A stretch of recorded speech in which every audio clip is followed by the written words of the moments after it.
Hallelujah, सबको जय मसीह की। मेरा नाम मुस्कान कपूर है। मैं इंडिया से हरियाणा यमुनानगर से हूँ और पिछले 4 सालों से मैं कनाडा में रह रही हूँ। मैं आज उन पॉडकास्ट के बारे में बोलना चाहूंगी जो क्रिश्चियनिटी का बहुत विरोध कर रहे हैं और बोलते हैं कि वहाँ पे पाखंड होते हैं। मैं अपनी रियल लाइफ से अपनी मदर की टेस्टिमनी सबको बताना चाहती हूँ। मेरी मदर 16 साल से इविल स्पिरिट अटैक्स के नीचे थे। आफ्टर मैरिज उनको रात को सोते टाइम इविल स्पिरिट अटैक होते थे और जब वो सुबह उठते थे तो उनकी पूरी बॉडी पर नील होते थे और ब्रूजेस होते थे। मेरे फादर उनको डॉक्टर के पास लेकर जाते रहे काफी टाइम तक, लेकिन बाद में हमें लोगों ने बोला कि आप इनको अन्य जगहों पर लेकर जाएं। हम पूरे 16 साल तक अपनी मदर को अन्य जगहों पर लेकर जाते रहे।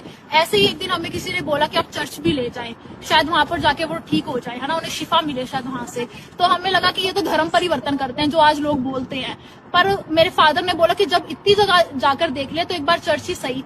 जो चीज 16 सालों में नहीं हुई वो चर्च में एक बार जाते ही हो गई। मेरी मदर 16 साल में पहली बार रात को सही से सोए, चैन से सोए और उनको जब वो सुबह उठे तो उनको कोई बॉडी पर ब्रूजेस नहीं थे। मैं आप लोगों को यही बोलना चाहूंगी कि आप बोलने से पहले आप एक बार सोचें कि आप बोल क्या रहे हैं और थोड़ा कॉमन सेंस लगाएं। आपके पॉडकास्ट देखकर हमें इतना तो पता चल गया कि आप लोग बहुत समझदार हैं, तो थोड़ी समझदारी और दिखाएं और डिटेल्स में जाकर देखें। आप लोग बोलते हैं कि आपको पैसे मिले हैं।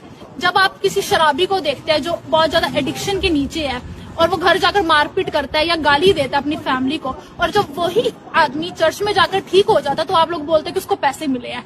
इतने पैसे लाएंगे कहां से चर्च वाले? पहले आप ये सोचें। अगर हमें पैसे मिले होते तो हम कनाडा क्यों आते? हम इंडिया में अपनी लाइफ अच्छे से जीते। और अगर कनाडा आ ही गया तो हम लोन लेकर क्यों आते? हम इजिली आ जाते। हम इतना लोन लेकर कनाडा में आए, स्ट्रगल कर रहे हैं।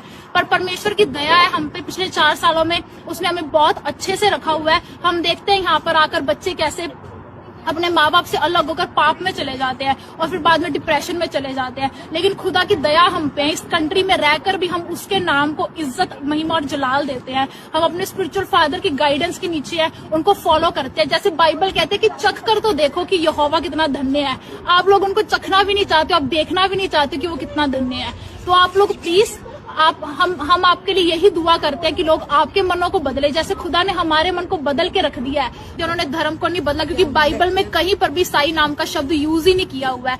उन्होंने धर्म को नहीं, वो धार्मिकता को बनाने आए थे। अपना इकलौता पुत्र उस क्रूस पर दे दिया कि हमारी शर्मिंदगी, हमारे पाप उठाए जा सके। हम आप लोगों के लिए दुआ करते हैं और हम यही कहते हैं कि ਅਸੀਂ ਤਾਂ ਯਸੂ ਦੇ ਬੰਦੇ ਹਾਂ, ਅਸੀਂ ਨਫ਼ਰਤ ਦੇ ਬਦਲੇ ਵੀ ਤੁਹਾਨੂੰ ਪਿਆਰ ਹੀ ਕਰਾਂਗੇ। ਤੁਸੀਂ ਸਾਡਾ ਜਿੰਨਾ ਮਰਜ਼ੀ ਵਿਰੋਧ ਕਰ ਲਓ, ਅਸੀਂ ਅੜੇ ਤੇ ਖੜੇ ਹੋਏ ਆ।